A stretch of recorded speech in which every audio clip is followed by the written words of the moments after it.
এই যে ফাইনালি আমার সিংহাসনটা কমপ্লিট হয়ে গেছে, আশা করছি বুঝতে পারছো। এই যে ডিজাইনটা এরকম হয়েছে, তোমাদেরকে ভালো করে বোঝাতে পারছি। জিনিসটা প্রায় 5 ফুট মতো হাইট হয়েছে। আর এই যে আমার ঠাকুর রয়েছে, ভালো করে তোমাদেরকে দেখিয়ে দিই। একটা বড় ভিডিও অবশ্যই নিয়ে আসবো। তো এটা রেডি হচ্ছিল না বলে আমি তোমাদের সাথে শেয়ার করতে পারছিলাম না। আর এই যে দীর্ঘ কয়েক মাস পর আমার গোপুসোনা এসে গেছে আমার ঘরেতে। তো এখন আমি বিকেলবেলা ভিডিওটা শ্যুট করছি, তো যাবে কালকে সকালবেলা ভিডিওটা। তো আমার কার্তিক ঠাকুরও রয়েছে। আমার এতগুলো ঠাকুর রয়েছে বলেই না আমাকে এত বড় সিংহাসনটা করতে হলো। আর ভিতরে আমি একটা কাভার টাইপের করেছি, মানে টুকটাক ঠাকুরের জিনিসপত্র রাখার জন্য।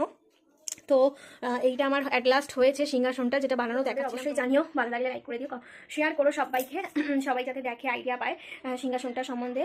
আর আর হচ্ছে তোমার এখানে কত কি খরচা পড়লো না পড়লো, কীরকম কী দাম, সেগুলো আমাকে যদি তোমরা